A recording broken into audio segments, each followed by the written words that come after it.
Hello everyone, welcome to my YouTube channel. I am Sunil Bisht. तो आज हम टीजीटी सोशल साइंस, जो कि डीएसएसबी से रिलेटेड सब्जेक्ट सोशल साइंस, और उसमें भी हम इकोनॉमिक्स में पहले टॉपिक की ओर चलते हैं। और ये जो मैं वीडियो बना रहा हूँ, इसका मेन पर्पज़ है कि आपको आसान लैंग्वेज में, इजी लैंग्वेज में कंटेंट तक पहुँचाना और अपनी बात को पहुँचाना। तो ताकि आप लोग अच्छे से समझ पाओ, और इस वीडियो को आप फास्ट फॉरवर्ड मोड में भी देख सकते हो। तो बिना किसी देरी के शुरुआत करते हैं आज के टॉपिक की। तो आज का टॉपिक है समाजवादी अर्थव्यवस्था, सोशलिस्ट इकोनॉमी। इसके अलावा मिश्रित अर्थव्यवस्था, जिसको हम मिक्स इकोनॉमी कहते हैं।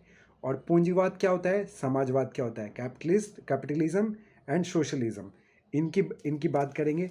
साथ में हम ये भी देखेंगे कि कौन कौन से विचारक हैं जिन्होंने अपने अपने विचार रखे हुए हैं, चाहे वो कार्ल मार्क्स हो या एडम स्मिथ हो या फिर कोई अन्य हो। ठीक है, तो फिर ताकि आपको जो एक बेसिक अंडरस्टैंडिंग है इकोनॉमिक्स में सोशलिज्म की, इसकी पता चल जाए, कैपिटलिज्म की। ठीक है, तो बिना किसी देरी के शुरुआत करते हैं। तो सबसे पहले हम देखते हैं कि जो समाजवादी अर्थव्यवस्था होती है, ये एक ऐसी व्यवस्था है जिसमें गवर्नमेंट का मेन फोकस क्या है, समाज का कल्याण करना है, सोसाइटी का वेलफेयर करना है। और इसमें जो है, जो फैक्ट्री के जो जो हमारे संसाधन हैं, रिसोर्स हैं, वो इक्वली डिस्ट्रीब्यूट होते हैं किसमें, आपस में, लोगों के पास। ठीक है, लोगों के साथ आपस में। और इसमें जो समाज में अलग अलग, जैसे गरीब तबका है, अमीर तबका है, तो इसको भी ख़त्म करने का इसके पीछे एक मेन ऑब्जेक्टिव है।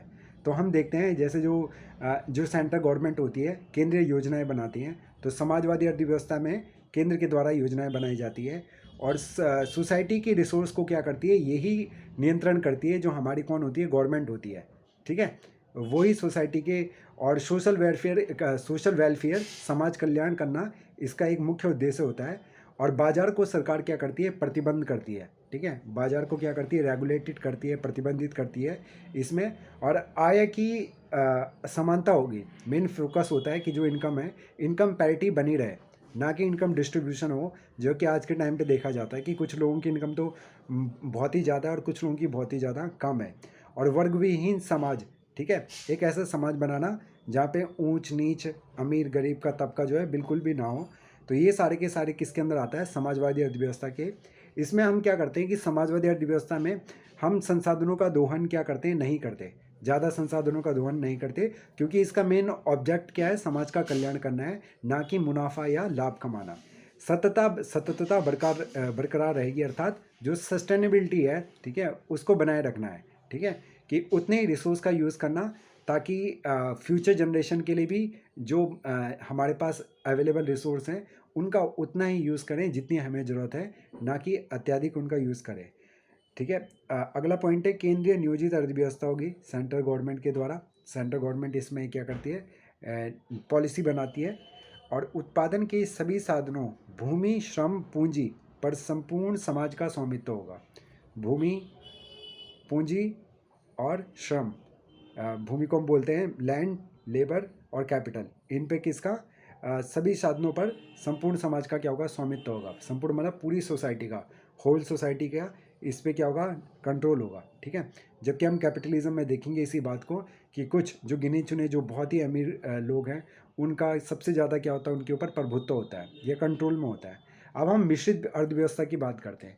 तो मिश्रित अर्थव्यवस्था में हम देखते हैं कि एक तरफ पूंजीवादी, कुछ देश पूंजीवादी अर्थव्यवस्था को अपनाते हैं, और कुछ देश अपनाते हैं समाजवादी अर्थव्यवस्था को। तो पूंजीवाद देखते हैं हम। तो पूंजीवाद की मेन धारणा ये है कि अधिक से अधिक लाभ कमाना, साथ में जो गवर्नमेंट, जो कंट्रोल है, वो प्राइवेट कंपनी के पास रहता है। ठीक है, जो फैक्ट्री का कंट्रोल है, संसाधनों का कंट्रोल है, इनका मेन फोकस होता है। और इसमें पूंजीवाद में हमें देखने को मिलता है कि सोसाइटी में हमें डिस्ट्रीब्यूशन देखने को मिलता है, असमानता, ठीक है, इनइक्वालिटी देखने को मिलती है, असमानता देखने को मिलती है। कुछ लोग बहुत ही ज़्यादा अमीर हैं और वो अमीर बनते चले जाते हैं, और कुछ लोग बहुत ही ज़्यादा गरीब हैं। तो पूंजीवाद जो है, एक प्राइवेट सेक्टर की जो कंपनियां हैं, निजी सेक्टर, उनका क्या होता है पूंजीवाद में, कैपिटलिज्म में, उनका सबसे ज़्यादा प्रभुत्व होता है। और 1956 से इसकी शुरुआत देखते हैं हम। 1956 से लेकर 1991 की भी मैं बात कर रहा हूँ।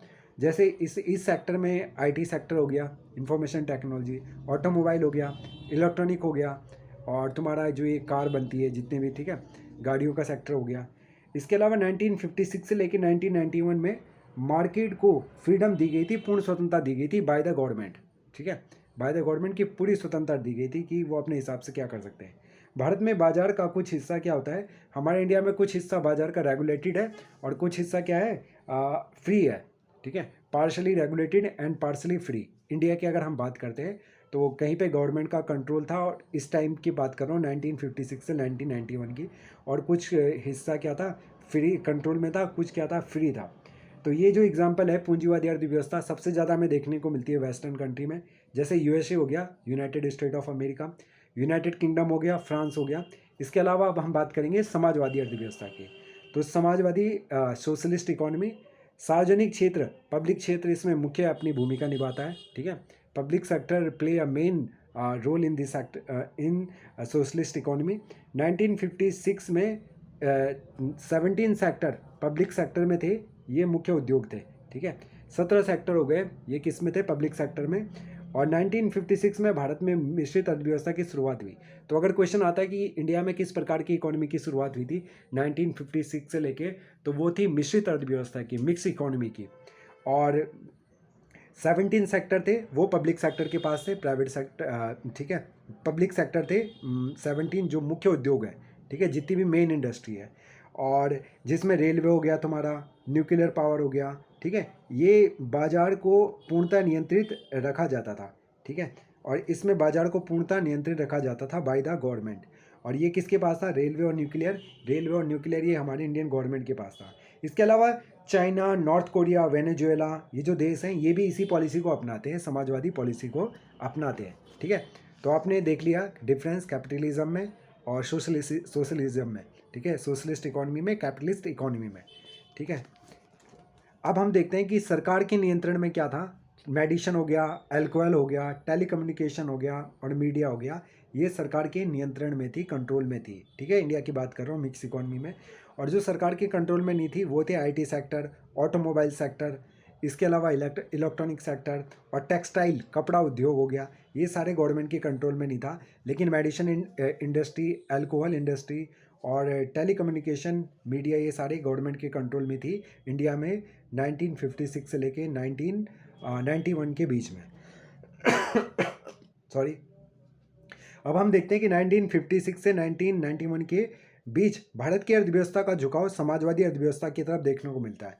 तो जो हमारे इंडिया की इकोनॉमी थी वो 1956 से लेके 1991 तक मिक्स इकोनॉमी थी, जहाँ पे हमारी इंडिया की गवर्नमेंट ने मिक्स इकोनॉमी को, थोड़ा सा कैपिटलिज्म को भी हमने अपनाया और सोशलिज्म को भी हमने अपनाया, ठीक है। लेकिन 1991 में जब लिबरलिज्म की पॉलिसी आती है, ठीक है, नरसिम्हा राव हमारे प्राइम मिनिस्टर होते हैं उनके, और हमारे जो मनमोहन सिंह होते हैं, डॉक्टर मनमोहन सिंह, वो यहाँ के वित्त मंत्री होते हैं। तो वो उस टाइम पे 1991 में एक नई पॉलिसी लाते हैं जिसके बारे में हम आगे पढ़ेंगे।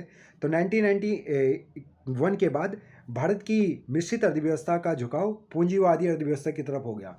अर्थात बोला गया है कि 1991 के बाद इंडिया की जो इकोनॉमी है वो कैसी हुई, कैपिटलिस्ट इकोनॉमी, कैपिटलिज्म वाली, ठीक है, पूंजीवादी इकोनॉमी को हमने क्या करा, अडॉप्ट करा।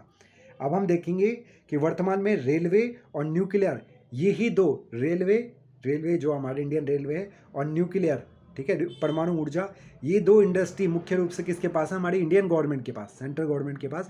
और बाकी सारी की सारी जितने भी इंडस्ट्री हैं, automobile sector, IT sector, electronic sector, ये सारे के सारे किसके पास हैं, इनको प्राइवेट सेक्टर रन करता है। अलग अलग कंपनियाँ जैसे टाटा, अंबानी, ठीक है, इसके अलावा महिंद्रा ग्रुप और भी हो गए, ठीक है, ये सारे के सारे इनको क्या करती है, रन करती है।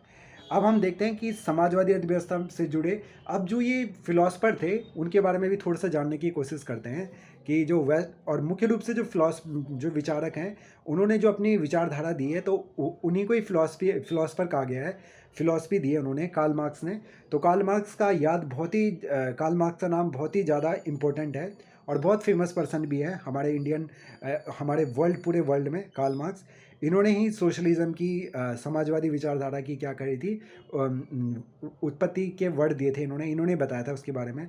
तो 1848 में इन्होंने कम्युनिस्ट घोषणा पत्र लिखा था एक, ठीक है, द कम्युनिस्ट मैनिफेस्टो। किसने? कार्ल मार्क्स ने, ठीक है। वर्कर्स मूवमेंट, श्रमिकों वर्कर्स क्लास के को जगाने का काम किया। और जो ये कम्युनिस्ट घोषणा पत्र था, इसने जो लेबर क्लास थे पूरे वर्ल्ड में, उन लेबरों, खास करके यूरोप में, तो उन लेबरों को इसने जगाने का काम किया कि अपने लिए डिमांड करो, जो आपकी जो क्या है, जो आपकी डिमांड होती है, जो आपके लिए बहुत ही ज़्यादा ज़रूरी रूल और रेगुलेशन है, वो आपके लिए बने होने चाहिए। जैसा आज के टाइम पे हम देखते हैं कि श्रमिकों के लिए जो लेबर होते हैं उनके लिए रूल बने होते हैं कि उनको मिनिमम वेजेस इतना मिलेगा, इतने दिन की छुट्टी मिलेगी। तो पहले ये सब कुछ भी नहीं था। तो कम्युनिस्ट घोषणा पत्र के द्वारा उन्होंने क्या करा, पूरे वर्ल्ड के, पूरे विश्व के मज़दूरों को जगाने की कोशिश करी। और उन्होंने बोला कि आपका जो शोषण हो रहा है वो गलत है, ठीक है, इसके खिलाफ आवाज़ उठाओ। यह समाजवादी चेतना के प्रणेता कहे जाते हैं, ठीक है। समाजवाद के जनक, फादर ऑफ सोशलिस्ट के रूप में भी इनको जाना जाता है। समाजवादी चेतना के प्रणेता कहे जाते हैं, द फादर ऑफ सोशलिस्ट। तो कौन थे? Karl Marx, Karl Marx. तो नाम याद रखना है। अगर आपको ये पता है कि कार्ल मार्क्स का जन्म कहाँ से हुआ था और वो कौन सी कंट्री से बिलोंग करते हैं, तो आप कमेंट बॉक्स में कमेंट कर सकते हो। I will wait for your comment. आगे देखते हैं एडम स्मिथ। तो दूसरा नाम आता है विचारक का, जो थिंकर थे, उनका नाम है एडम स्मिथ। तो 1776 में इन्होंने वेल्थ ऑफ नेशन, राष्ट्रों का धन नामक एक जर्नल लिखा था, ठीक है। राष्ट्रों का धन नामक एक बुक ही लिखी है, जर्नल लिखा था इन्होंने, एडम स्मिथ ने। तो इसमें इन्होंने श्रम का विभाजन की बात कही है, ठीक है, कि जो श्रम का इन्होंने श्रम का विभाजन की बताया, श्रम का विभाजन बताया। और अदृश्य हाथ हस्तक्षेप की अवधारणा दी, invisible hand laissez faire policy. ये क्वेश्चन भी आता है डीएसएसबी में कि ये जो invisible hand laissez faire policy है ये किसने दी है? अदृश्य हाथ हस्तक्षेप की अवधारणा, तो ये एडम स्मिथ ने दी है। इसमें बताया कि मार्केट फोर्स है, डिमांड सप्लाई। मार्केट में क्या होती है? जब डिमांड होती है ज़्यादा तो फिर क्या होती है? फिर सप्लाई होती है। तो इस तरह से उन्होंने इसमें बातें बताई है। Adam Smith is a father of modern economics, ठीक है। पाइनवुड ऑफ कैपिटलिस्ट इकोनॉमी, पूंजीवादी अर्थव्यवस्था के प्रणेता कहे जाते हैं। कौन? जो एडम स्मिथ हैं वो पूंजीवादी अर्थव्यवस्था के प्रणेता हैं, जबकि हमने देखा था समाजवादी अर्थव्यवस्था के प्रणेता कौन थे? कार्ल मार्क्स थे, ठीक है। तो ये ध्यान रखना है, फादर ऑफ मॉडर्न इकोनॉमिक्स। अब हम देखते हैं कि कोई भी देश ना तो पूर्णतः समाजवादी अर्थव्यवस्था रखता है, न ही पूंजीवादी अर्थव्यवस्था, ठीक है। कोई भी देश, कोई भी कंट्री विश्व में देख लो, तो वहाँ पे हमें थोड़ा ना थोड़ा तो क्या देखने को मिलेगा कि वहाँ पे कैपिटलिज्म है, थोड़ा ना थोड़ा। चाहे हम रशिया की बात करें, जो अपने को क्या पूरी तरीके से समाजवादी बताने की बात करता है, और कोई भी देश पूर्ण प्रकार से कैपिटलिस्ट, पूंजीवादी भी नहीं हो सकता, वहाँ पे भी हमें समाजवाद देखने को थोड़ी बहुत उसके अंश से देखने को मिलते हैं। तो यही बात यहाँ पे बताई गई है, ठीक है। तो अब हम जो नेक्स्ट टॉपिक होगा उसमें हम पढ़ेंगे कि किस प्रकार से आर्थिक नियोजन का विकास हुआ था, development of economic planning in India, ठीक है। तो आज के इसमें भी लेक्चर में सबसे पहले हमने यही जाना कि किस प्रकार से समाजवादी अर्थव्यवस्था थी, फिर पूंजीवादी अर्थव्यवस्था किस प्रकार से काम करती है, कौन से देशों में करती है, फिर हमने थिंकर के बारे में जाना, मिक्स इकोनॉमी के बारे में जाना, और 1956 से लेकर 1991 का जो पीरियड था उसके बारे में हमने देखा कि किस तरह से इंडिया में मिक्स इकोनॉमी को अपनाया जाता था। और बाद में कार्ल मार्क्स, जो कि समाजवाद के प्रणेता, फादर ऑफ सोशलिस्ट इकोनॉमी, और Adam Smith, father of modern economy के कहे जाते हैं। तो आज के लेक्चर को देखने के लिए थैंक यू। फिर मिलेंगे एक नए लेक्चर में, और इस सीरीज़ में हम पूरी इकोनॉमिक्स को, 9-10 क्लास की जो भी इकोनॉमिक्स है, डीएसएसबी में जो भी पीवाईक्यू पूछे गए हैं उनको ख़त्म करने की कोशिश करेंगे। सबसे पहले इकोनॉमिक्स के पार्ट को ख़त्म करेंगे क्योंकि ये छोटा पार्ट है। तो अगर कोई तैयारी कर रहा है डीएसएसबी के, तो या इकोनॉमिक्स के जो भी टॉपिक से रिलेटेड किसी भी गवर्नमेंट जॉब में पूछे जाते हैं, तो आप इस वीडियो को शेयर कर सकते हो। एंड अगर आप शेयर करोगे तो it will definitely help me. Thank you, have a good day, जय हिंद।